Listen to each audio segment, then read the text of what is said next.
May mga matitigas ba ang ulo sa paligid ninyo? Ano ang nararamdaman ninyo? Kapag kausap sila, marahil, marami sa inyo ang mas gugustuhing dumistansya na lang, ang pagiging matigas ang ulo. Dahil lang dyan, maaaring masira ang relasyon sa mga taong minamahal. Ganoon din ang bida sa ating kuwento ngayon. Isang babaeng mula sa isang marangal na pamilya sa Pransya na piniling mamuhay ng tuluyang malayo sa kanyang minamahal na anak bilang kabayaran sa hindi niya pagbitiw sa kanyang pride at katigasan ng ulo. Ngunit ang pride na iyon na hindi niya isinuko hanggang sa huli ay tuluyan ding gumuho sa Pilipinas. Siya, na pinalaki ng may pag-iingat sa Pransya, ay nagtayo ng pader sa pagitan niya at ng kanyang anak na nagtungo sa Pilipinas at matagal na panahon silang hindi nagpansinan. Ngunit, sa kanyang muling pagbisita sa Pilipinas pagkatapos ng mahabang panahon, hindi niya naitago ang kanyang pagkagulat sa hindi inaasahang kalagayan ng kanyang anak. Sa sandaling iyon, ang kanyang buhay ay nayanig mula sa kaibuturan. Ano kaya ang nakita ng matigas ang ulong babaeng aristokrata mula sa Pransya sa Pilipinas na naging dahilan ng kanyang pagbabago? Pakinggan po ninyo. Magandang araw. Ako si Marguerite de la Tour. Ipinanganak at lumaki ako sa isang lumang pamilyang aristokrata sa Bordeaux, sa timog ng Pransya. 58 taong gulang na ako ngayong taon. Ang aming pamilya ay isang angkan ng mga maharlika na nagmula pa noong ika-12 siglo sa rehiyon ng Bordeaux sa Pransya. Nagmamay-ari kami ng malalawak na ubasan at paggawaan ng alak, at ako ang kahuli-hulihang tagapagmana ng pamilyang iyon. Siyempre, wala na ang sistema ng aristokrasya ngayon, ngunit ang karangalan at tradisyon ng aming pamilya ay nananalaytay pa rin sa aking dugo. Nang sabihin ni Clara na magpapakasal siya sa isang lalaking Pilipino na nagngangalang Miguel, inakala ko noong una na nagbibiro lang siya. Ang batang iyon ay laging puno ng kuryosidad at mahilig makipagsapalaran, at sa tuwing ganoon, ako ang laging pumipigil sa kanya. Ngunit ang pag-aasawa ay ibang usapin. Isang lalaking Asyano? Hindi ba't siya ay isang taong lumaki sa kulturang napakalayo sa atin? Napuno ang isip ko ng lahat ng uri ng negatibong kaisipan. Clara, gaano mo kakilala ang taong iyan? Mahinahon kong tanong, ngunit hindi ko na itago ang talim sa aking boses. Sinabi ni Clara na si Miguel ay isang exchange student na nag-aaral ng arkitektura sa Pransya at nagkataong nagkita sila sa isang party sa Paris. Ipinaliwanag niya kung gaano ito kadisente at maalalahanin at kung gaano siya kaapasyonado sa kanyang trabaho. Ngunit sa aking pandinig, ito ay parang isang panandaliang pantasya lamang ng isang kabataan. Bata ka pa, hindi mo kailangang magmadali sa ganyang desisyon, hindi ba't dapat ay makakilala ka pa ng mas maraming tao? Malamig at nanginginig ang aking boses. May namumuong luha sa mga mata ni Clara habang sinasabi, "Inay, mahal ko siya." Mahal na mahal ko si Miguel. Isang bahagi ng puso ko ang kumirot sa mga salitang iyon, ngunit para sa kinabukasan ng aking anak, kailangan kong maging matatag. Sa loob ng ilang araw, tuwing nagkikita kami, nauuwi ito sa pagtatalo. Si Louie, ang aking asawa, gaya ng dati, ang nagsilbing tagapamagitan. Marguerite, hindi ba't sinasabi nila na ang pag-ibig ay kayang lampasan ang anumang hangganan at kultura? Kung masaya ang anak natin, sapat na iyon. Ganoon palagi ka-idealistiko si Luis. Sa huli, pumayag ako. Paano ko nga ba pipigilan ang isang taong nagsasabing nagmamahal? Ngunit sa kaibuturan ng aking puso, iniisip ko na magbabago rin ang isip ni Clara sa paglipas ng panahon. Gayunpaman, nang makatanggap ako ng isang email na may kalakip na larawan ng pamilya 2 buwan makalipas, lalo akong nakumbinsi na ang pagsasama ng aking anak ay hindi magiging masaya. Sa larawan, sila ay nagkumpol-kumpol sa sala ng isang simpleng apartment. Kung ibabatay sa pamantayan ng aming pamilya, masasabi pang ang mukha itong kahabag-habag. Ang mga magulang ni Miguel ay simple ang pananamit at may mga ngiting tila nahihiya. At ang mga kasangkapan ay tila walang anumang maipagmamalaki. Sinabi ni Luis na mukha naman silang magiliw na pamilya, ngunit ang tanging nakikita ng aking mga mata ay ang pag-iisip na hindi ko kayang ipadala ang aking anak sa ganoong uri ng kapaligiran. Kung ipipilit ninyo ang kasal na ito, hindi ako dadalo sa seremonya. Sa aking deklarasyon, Nakita ko ang pagkagulat sa mukha ni Clara. Inay, nakikiusap ako. Luis, ikaw na lang ang pumunta. Hinding-hindi ko iyon kaya. Tinalikuran ko siya. Iyon ang sandaling nagtayo ako ng unang pader sa pagitan namin ni Clara. Bumuntong hininga si Louie at sinubukang ipaunawa sa akin ang sitwasyon, ngunit wala itong silbi. Mag-isang nagtungo si Louie sa Pilipinas at dumalo sa kasal. Pagbalik niya, hindi siya tumigil sa pagkukuwento kung gaano kabait at katapat ng pamilya ni Miguel tungkol sa masasarap na pagkain. At kung paano sila nagsikap na makipag-usap sa kabila ng pagkakaiba sa kultura, ngunit ang mga salitang iyon ay lalo lang nagpalayo sa akin. Sa tingin mo ba'y naiintindihan mo na ang lahat tungkol sa kanila sa loob lamang ng isang linggong pamamalagi? Dahil sa aking malamig na reaksyon, hindi na muling nagsalita si Louie. At lumipas ang ilang buwan, hindi ko sinasagot ang mga tawag mula kay Clara. Ang mga tawag na dati ay halos araw-araw ay unti-unting dumalang at lalo pang tumigas ang aking puso. Noong Pasko, nasa Pilipinas pa rin ang aking anak. At kami ng asawa ko ay nagdiwang ng Pasko sa unang pagkakataon nang wala siya. Lumala rin ang aming pagsasama. Ang aming mga pag-uusap ay lalong nabawasan at kami ay nagtayo ng makakapal na pader sa pagitan namin. Lumipas ang tagsibol at dumating ang tag-araw. Sa halip, lalo pang tumindi ang aking galit sa aking anak sa bawat araw na lumilipas. Isang umaga, ang aking asawa, na palaging nag-aalala sa aking kalagayan, ay mahinahong nagsalita habang umiinom ng kape. Buntis daw si Clara. Sa sandaling iyon, nahulog ang tasa mula sa aking kamay at nabasag sa isang matinis na tunog. Ano kamo?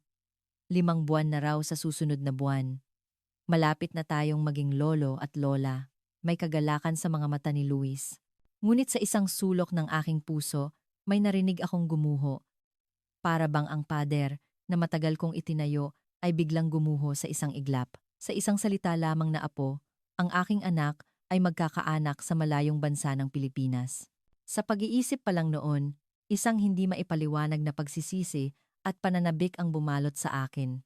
Nang gabing iyon, matapos makatulog si Louie, dahan-dahan akong nagtungo sa aking silid-aklatan.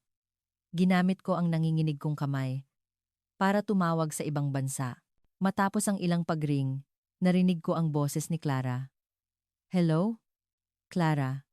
Ang aking boses ay mas maliit at mas mahina kaysa sa inaasahan ko. Inay? Narinig ko ang nagulat na boses ng aking anak.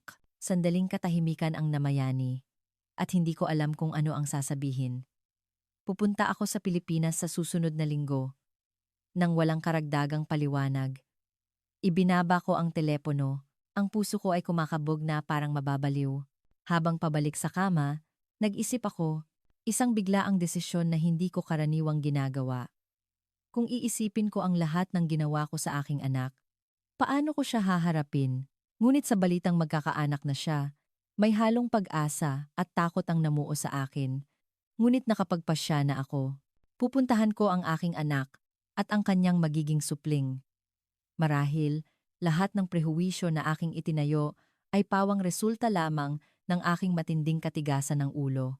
Ganoon nagsimula ang pinakamalaking pakikipagsapalaran sa aking buhay. Habang nag-iimpake ng aking maleta, patuloy pa rin akong nag-aalangan.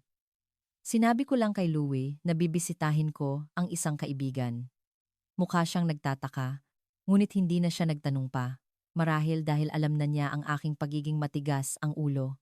Hanggang sa sandaling sumakay ako sa eroplano mula Paris patungong Maynila, magulo pa rin ang aking isipan.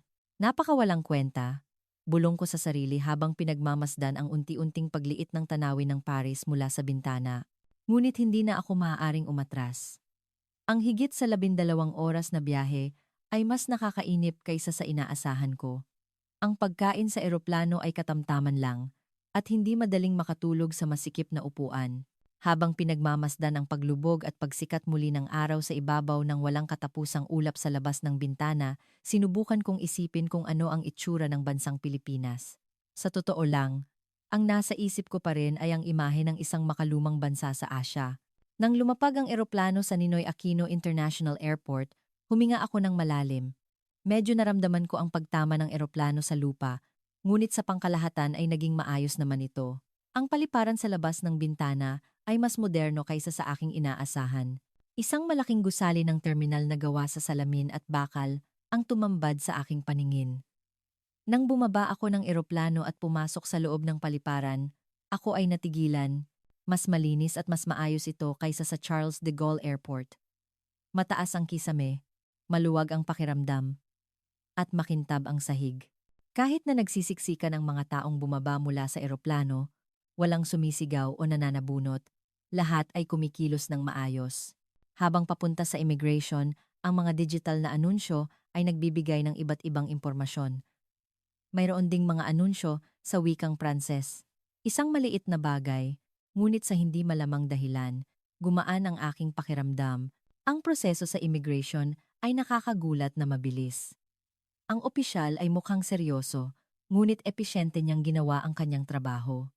Ang pagkuha ng bagahe at pagdaan sa customs ay mabilis at madali rin. Lahat ay napakasistematiko at moderno, na lubos na naiiba sa imahe ng Pilipinas na aking inakala. Paglabas ko sa arrival gate, nakita ko ang maraming tao. Mga taong naghihintay sa kanilang pamilya. Mga driver na may hawak na mga placard. At si Clara, agad akong nakita ng aking anak at kumaway siya.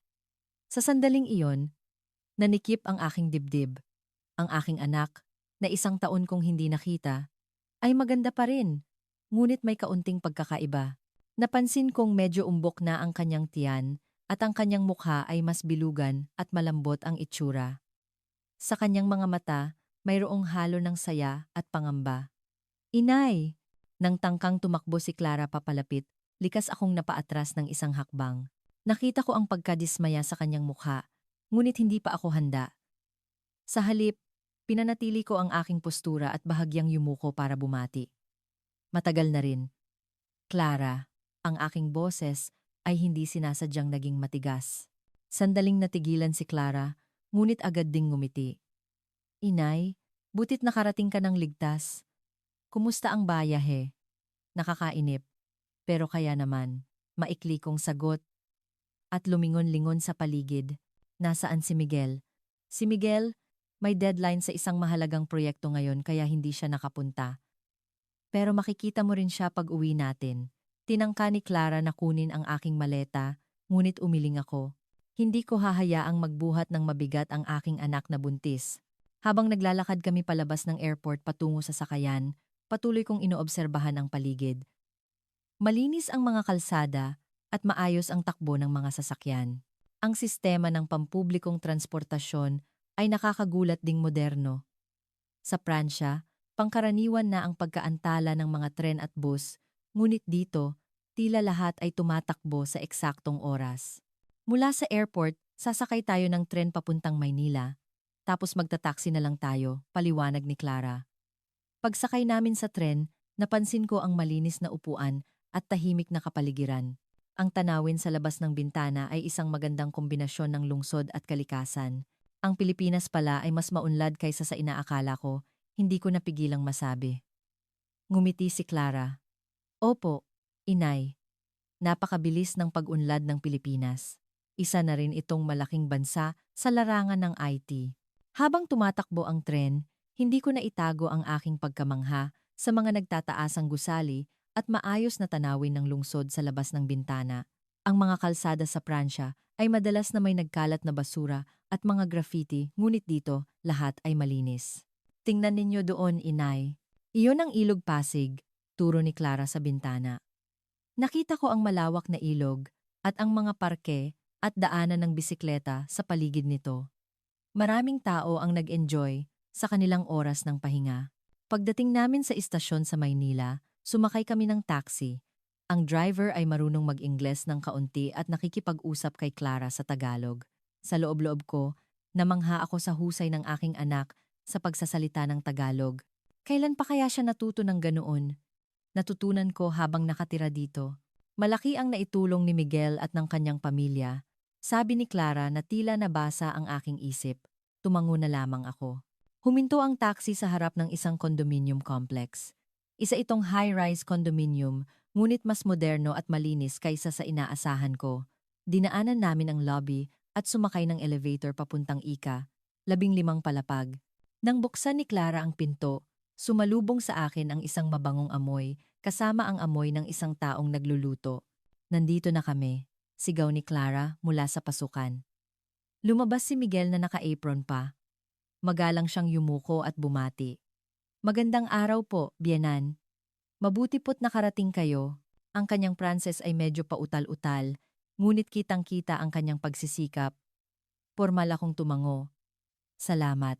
Pagpasok ko sa loob ng bahay, nakita ko ang isang malinis at maayos na sala. Simpleng ngunit elegante ang interior. Malayo sa karangyaan ng aming lumang mansyon sa Pransya, ngunit hindi rin naman masama. Sa mesa, nakahanda na ang pagkain. Isang malaking palayok sa gitna ang nakaagaw ng aking pansin. Espesyal kong inihanda ang tinola para sa inyo, sabi ni Miguel. Dahil pagod po kayo sa mahabang biyahe, gusto ko po sanang kumain kayo ng masustansyang sabaw para bumalik ang inyong lakas. Sa loob ng palayok ay isang sopas na may buong manok. Napatigagal ako sa pagkaing unang beses kong makita. Sa Pransya, wala kaming lutuin na nilalaga ang buong manok ng ganito. Natural na umupo si Clara sa mesa at kumuha ng kubyertos. Inay, ito po ay isang tradisyonal na pagkaing pampainit ng katawan dito sa Pilipinas. Lalo na't nakakatulong ito sa pagbabalik ng lakas. Magalang na ipinagpatuloy ni Miguel ang paliwanag. Ito ay isang ulam kung saan pinakukuluan ng matagal ang manok at mga gulay sa sabaw. Sigurado po akong makakatulong ito para maalis ang pagod ninyo sa biyahe. Nag-aalangan akong umupo sa mesa. May nakahandang plato at kubyertos, ngunit natural kong hiniling ang tinidor. Kumuha ako ng sabaw gamit ang kutsara at maingat itong tinikman. Mas malinamnam at mas malalim ang lasa kaysa sa inaasahan ko. Ngunit sa sandaling iyon, nasaksihan ko ang isang nakakagulat na eksena. Ginagamit ni Clara ang kanyang sariling kutsara at tinidor para kumuha ng manok mula sa kaldero. Ang aking anak na lubusang tinuruan ng tamang asal sa pagkain sa isang aristokratikong pamilya sa Pransya. Clara, hindi ko napigilang sabihin ng matalas. Tumingin siya sa akin ng may pagkagulat. Po, inay, may sasabihin sana siya, ngunit napansin niya ang presensya ni Miguel at itinikom ang bibig. Marahil ay inisip niya ang kahihiyan. Sa halip, ipinahayag niya ang kanyang matinding pagkadismaya sa pamamagitan ng kanyang tingin. Nabasa ni Clara ang aking ekspresyon at sandaling natigilan, ngunit agad ding ngumiti. Inay, dito po sa amin, ganito po talaga kumain ang pamilya. Mas nagpapakita ito ng pagiging malapit sa isa't isa. Ngunit sa sumunod na sandali, isang mas hindi kapani-paniwalang bagay ang ginawa ni Miguel. Nakangiti siyang kumuha ng pinakamasarap na bahagi ng manok mula sa kaldero gamit ang kanyang sariling serving spoon at direktang inilagay ito sa aking plato. Biyenan, ito po. Ito po ang pinakamasarap na bahagi. Natigilan ako. Para sa kanya, marahil ito ay isang kilos ng kabaitan. Ngunit para sa akin, ito ay isang kawalan ng delikadesa at isang ganap na paglabag sa tamang asal. Inilagay ni Clara ang isang piraso ng manok sa aking plato gamit ang tinidor. Inay, tikman ninyo. Masarap po talaga. Noong una ay tumanggi ako, ngunit bilang paggalang, isinubo ko ito gamit ang aking tinidor. Sa sandaling iyon, isang hindi inaasahang pagsabog ng lasa ang kumalat sa aking bibig. Ang malambot na manok at ang lasa ng mga gulay na humalo sa sabaw ay nakakagulat na masarap. Kumusta po, Biyenan? Tanong ni Miguel na may pag-asa sa kanyang mga mata. Sa totoo lang, napakasarap, ngunit hindi pa ako handang sirain ang pader sa aking puso. Hindi masama. Pagkatapos kumain, inihatid ako ni Clara sa silid para sa mga bisita. Maliit ngunit malinis na silid. Sa labas ng bintana, tanaw ang mga ilaw ng gabi sa Maynila. Ang hindi mabilang na ilaw mula sa mga gusali ay kumikinang na parang mga bituin. Magpahinga na po kayo, inay. Pagod po kayo. Bukas, ipapasyal ko kayo sa Maynila, sabi ni Clara bago umalis ng silid. Nang mag-isa na lang ako sa silid, nakatanaw ako sa labas ng bintana at nag-isip. Sa loob lamang ng isang araw, maraming mga maling akala ko tungkol sa Pilipinas ang gumuho na. Ngunit ang nagbagong kilos ni Clara, lalo na ang kanyang asal sa pagkain, ay hindi ko pa rin matanggap. Paano nagkaganito ang aking anak? Naisip ko habang nakahiga sa kama. Nasaan na ang aking anak? Naging ibang tao na ba siya rito? Ang pag-iisip na iyon ay nagdulot sa akin ng pagkabalisa. Ngunit kasabay nito, tulad ng malalim na lasa ng tinola na natikman ko ngayon, naisip ko rin na marahil ang karanasan sa hindi pamilyar na bansang ito ay magdadala ng hindi inaasahang lalim. Habang nakapikit, inisip ko ang kinabukasan. Isang hindi pamilyar na bansa at isang anak na tila naging ibang tao. Saan kaya ako dadalhin ng paglalakbay na ito? Dahil sa jet lag, hindi ako madaling makatulog at matagal akong nanatiling gising habang nakikinig sa mga tunog ng gabi sa Pilipinas. Kinabukasan, nagising ako sa sikat ng araw na tumatama mula sa bintana. Sandali akong nalito kung nasaan ako, ngunit agad kong naalala na nasa Pilipinas ako. May narinig akong marahang katok sa pinto. Inay, gising na po kayo. Boses ni Clara iyon. Bumangon ako mula sa kama, nag-ayos ng kaunti, at binuksan ang pinto. Si Clara ay bihis na. Ang kanyang itsura ay nagpaalala sa akin noong bata pa siya, na nakatayo sa harap ko bago pumasok sa eskwela. Nakahanda na po ang almusal. Dahil po sa jet lag, ginawa kong magaan lang ang schedule natin ngayon, sabi ni Clara. Sa hapagkainan, nakahanda na ang almusal. Estilong kanluranin na may tinapay, itlog, salad, at kape. Malinaw na inihanda niya ito para sa akin. Pumasok na ba si Miguel sa trabaho? Tanong ko habang umiinom ng kape. Opo, may mahalaga daw po siyang proyekto ngayon, sabi niya. Uuwi siya ng maaga mamayang gabi, sagot ni Clara. Gusto niyo po bang pumunta sa malapit na supermarket at palengke? Baka magustuhan ninyo, inay. Sa totoo lang, hindi ako gaanong mahilig mamili, ngunit pumayag ako para makasama ang aking anak. Pagkatapos mag-almusal, sabay kaming lumabas ng bahay. Habang naglalakad kami palabas ng kondominium, ipinapaliwanag ni Clara ang tungkol sa aming kapaligiran. May malaking supermarket po dito sa malapit, at mayroon ding tradisyonal na palengke. Puntahan po natin pareho, mungkahi ni Clara. Ang mga kalsada sa Pilipinas ay mas malinis kaysa sa inaasahan ko, at ang mga tao ay abala sa kanilang mga buhay. Saan man kami magpunta, may kaayusan, na iba sa magulong Paris. May kumpiyansa si Clara habang nangunguna sa daan na nagpapakitang lubos na siyang nakaangkop sa bansang ito. Pagpasok namin sa isang malaking supermarket, nagulat ako sa laki nito. Mas maliit ito kaysa sa Carrefour sa Paris. Ngunit malinis itong nakaayos at iba't ibang produkto ang nakadisplay. Sanay na itinulak ni Clara ang cart at nagsimulang maglagay ng kung ano-anong produkto. At nang madaanan namin ang hanay ng mga atsara, sinabi niya, hindi na po kami bumibili ng atsara kasi ang biyenan ko po ang gumagawa.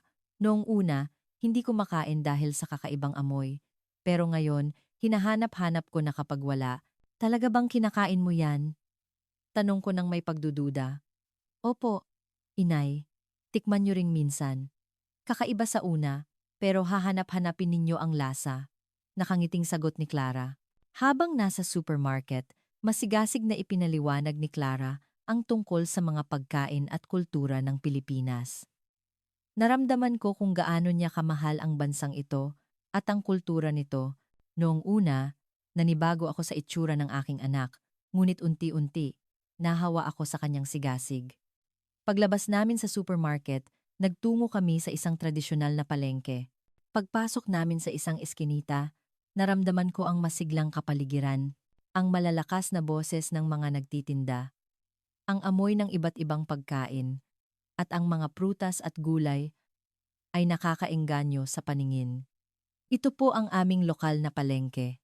Mura ang mga bilihin at mababait ang mga tindera, buong pagmamalaking sabi ni Clara. Isang matandang babae ang nakakilala kay Clara at masayang bumati.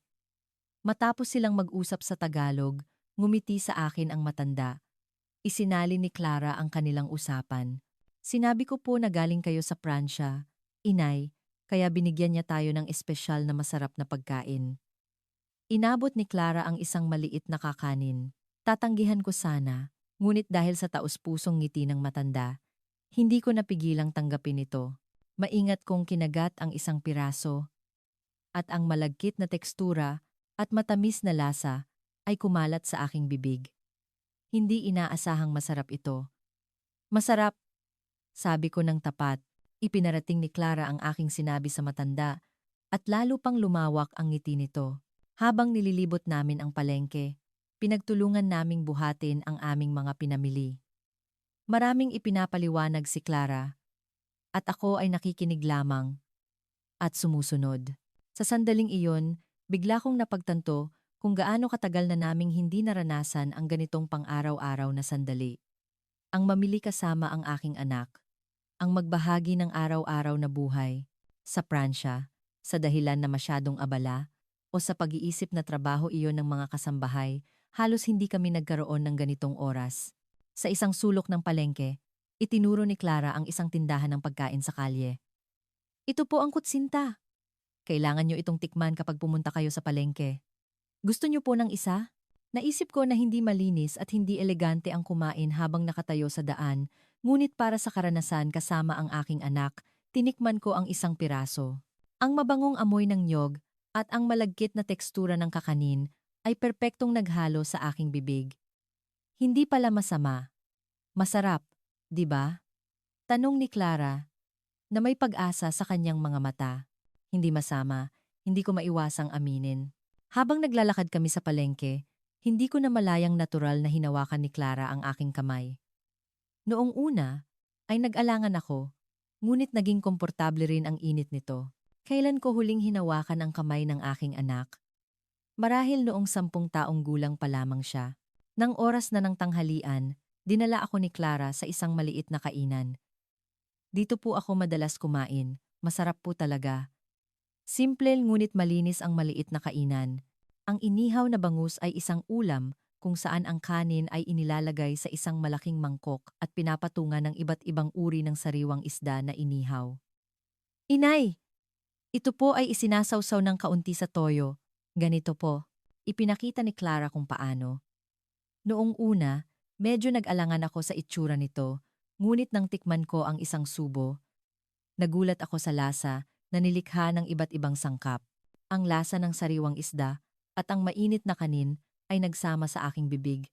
Itong suka naman po ay tradisyonal na sausawan dito sa Pilipinas, paliwanag ni Clara. Pagkatapos kumain, nagpahinga kami sandali habang umiinom ng tsaa. Nakita ko sa mukha ni Clara ang inosenteng ngiti ng kanyang pagkabata. Ang ngiting iyon ay matagal ko nang hinahanap-hanap. Inay, masaya po akong makasabay kayong kumain ulit pagkatapos ng matagal na panahon, mahinang sabi ni Clara. Nanikip ang aking dibdib sa mga salitang iyon. Napagtanto ko kung gaano karaming oras ang aking sinayang, kung gaano karaming sandali ang aking pinalampas. Tumango na lamang ako. Hindi pa ganap na gumuho ang pader sa aking puso, ngunit unti-unti nang may mga bitak na lumilitaw. Sa hapon, naglakad-lakad kami sa isang kalapit na parke. Ang parke sa tabi ng ilog ay mayabong sa mga puno, at maraming tao ang nag-enjoy sa kanilang oras ng pahinga. Iba ito sa mga formal na hardin ng Pransya. Mayroon itong malaya at masiglang kapaligiran. Dito po ako madalas maglakad. Lalo na sa umaga, masarap ang hangin, sabi ni Clara. Habang nakaupo kami sa isang bangko at nagpapahinga, napansin ko ang tiyan ni Clara. Hindi pa ito gaanong kalakihan, ngunit malinaw na may buhay na nabubuo roon. Bigla akong nakaramdam ng pagnanais na abutin at hawakan ito, ngunit pinigilan ko ang aking sarili. Alam niyo na ba ang kasarian? Maingat kong tanong. Hindi pa po sigurado. Pero sabi ni Miguel, sana babae. Sagot ni Clara, habang hinihimas ang kanyang tiyan. Anak na babae. Tumatak ang mga salitang iyon sa aking dibdib. Ang aking anak ay malapit ng maging ina. Muli kong naramdaman kung gaano kabilis lumipas ang panahon. Nang gabi, pag-uwi namin sa bahay, si Miguel ay umuwi ng maaga mula sa trabaho at nagluluto. Taos-puso siyang bumati sa akin. Bienan, kumusta po ang araw ninyo? Hindi masama, maikli kong sagot. Ngunit sa loob-loob ko, inamin kong mas masaya ako kaysa sa inaasahan ko. Naghanda si Miguel ng inihaw, isang uri ng barbecue sa Pilipinas. Isang maliit na electric grill ang inilagay sa gitna ng mesa, at doon iniihaw ang karne, isang hindi pangkaraniwang estilo ng pagkain, ngunit hindi na ako gaanong nagulat kumpara kahapon. Ito po ang sausawan, dito po isinasawsaw ang inihaw na karne. Ganito po, isang subo lang, ipinakita ni Clara. Sa totoo lang, medyo hindi pa rin ako komportable sa estilo ng pagkain na ako mismo ang nag-iihaw, ngunit dahil sa mga bagong karanasan sa buong araw, medyo nakapagbukas na ako ng aking isipan. Maingat kong ginaya si Clara. Nang isawsaw ko ang isang pirasong karne sa sawsawan at kainin, nakakagulat ang kombinasyon ng lasa ng karne at ng matamis-asim na sawsawan. Kinailangan kong aminin na may sariling ganda ang ganitong estilo ng pagkain. Bienan, gusto niyo po ba ng alak? Inilabas ni Miguel ang isang bote ng alak na Pranses. Alak mula sa Bordeaux, mula sa aming rehiyon. Hindi ko na itago ang aking pagkagulat. Espesyal po itong inihanda ni Clara dahil alam niyang paborito ninyo. Nahihiyang ngumiti si Miguel. Noon ko lang napagtanto.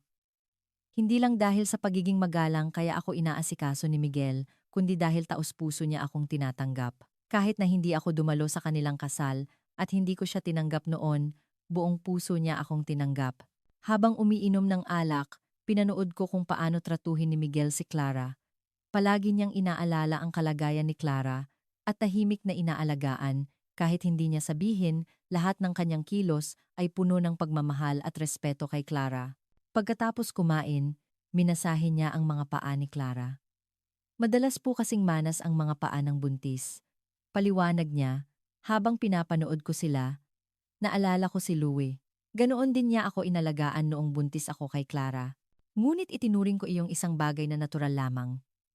Ngayon ko lang napagtanto kung gaano kahalaga ang ganoong pagmamahal at pag-aalaga. Gabi na ngunit hindi pa rin ako makatulog, kaya lumabas ako sa balkonahe. Ang tanawin ng gabi sa Maynila ay nasa aking harapan. Ang mga ilaw ng mga gusali ay kumikinang na parang mga bituin. Bigla kong napagtanto kung gaano ako kalungkot noon. At ang kalungkutan na iyon ay ako mismo ang pumili. Lumapit si Clara sa aking tabi at sabay kaming tumingala sa kalangitan. Inay, maraming salamat po sa pagpunta ninyo rito. Wala akong sinabi, ngunit marahan kong inilagay ang aking kamay sa balikat niya. Sa sandaling iyon, naramdaman ko na parang bumabalik ang matagal nang nawalang panahon. Naramdaman ko ang unti-unting pagkatunaw ng distansya at hindi pagkakaunawaan na naipon sa paglipas ng panahon. Ang hindi pamilyar na lugar ng Pilipinas ay unti-unti nang nagiging mas mainit sa aking pakiramdam. Ang pang-araw-araw na buhay ng aking anak, ang mga taong mahal niya, at ang buhay na pinili niya.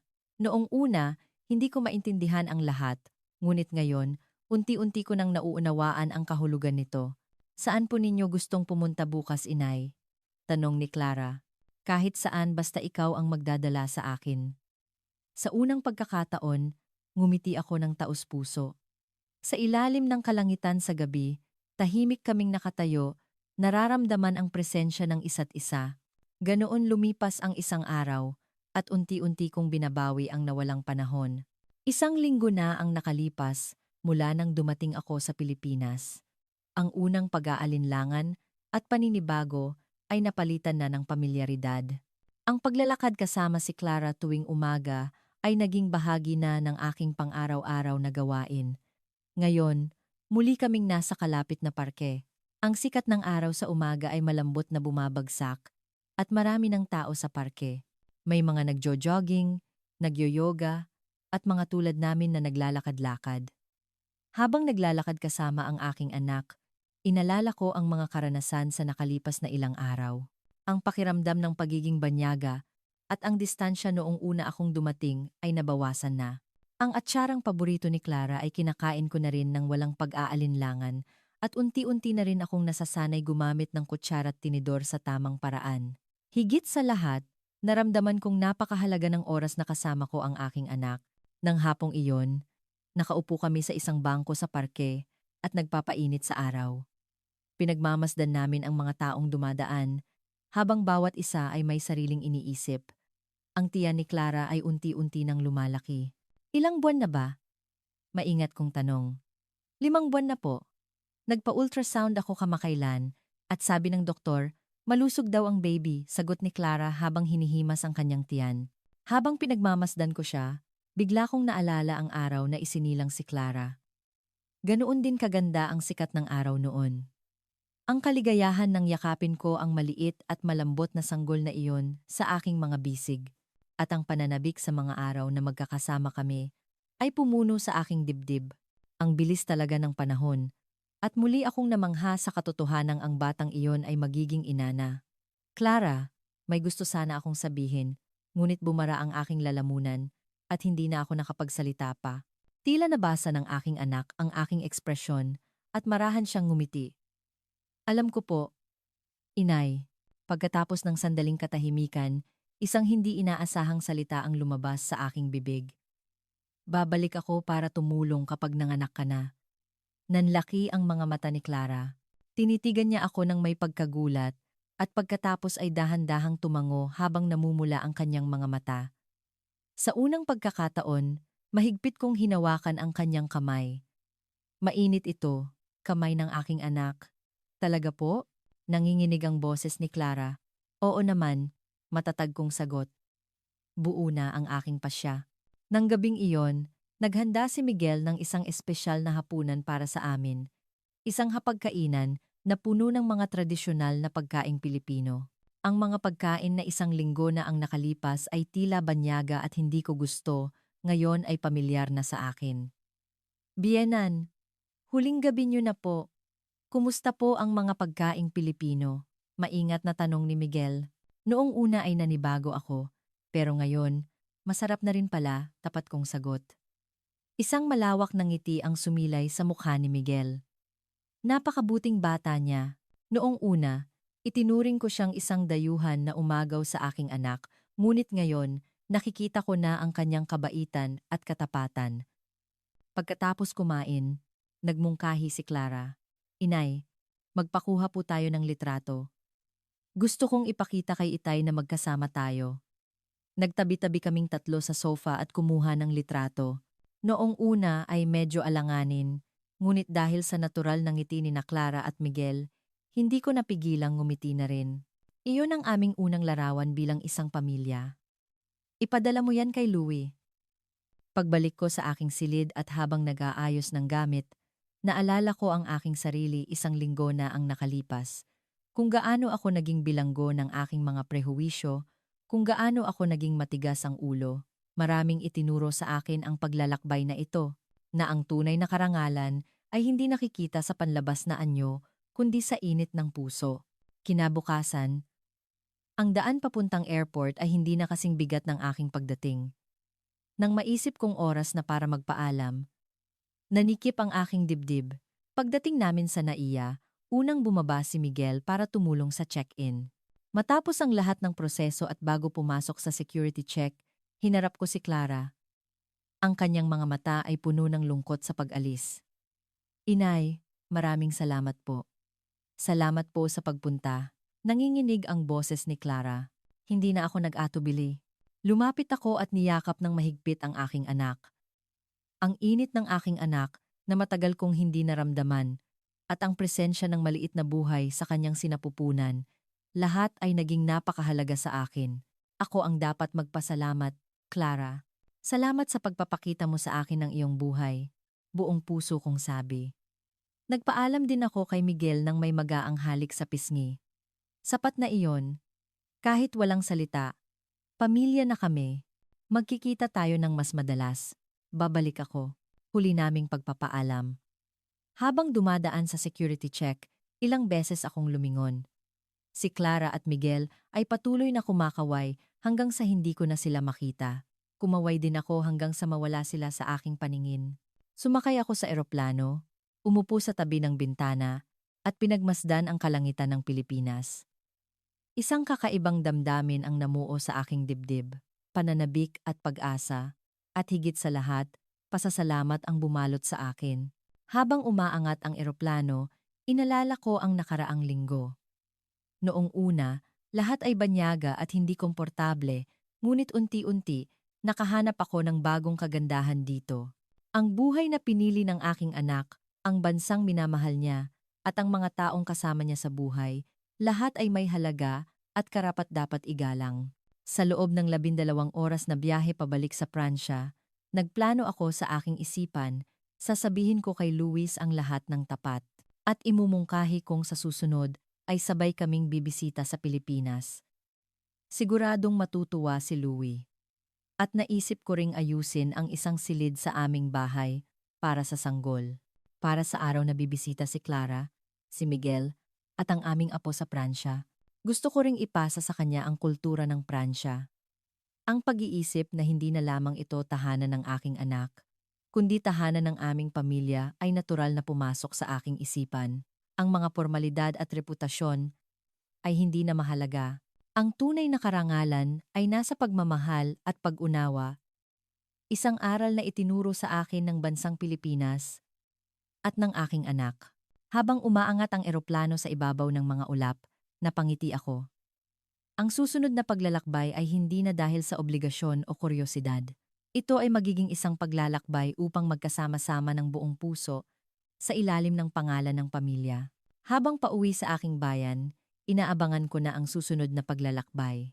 Sa pagkakataong iyon, kasama si Louie, bibisita kami sa Pilipinas bilang mga bagong lolo at lola. 3 taon na rin pala ang nakalipas mula noon. Ngayon, ang aking anak ay may isang anak na babae at abala sa pag-aalaga nito. Ngunit sa aking mga mata, lahat ng iyon ay kaibig-ibig.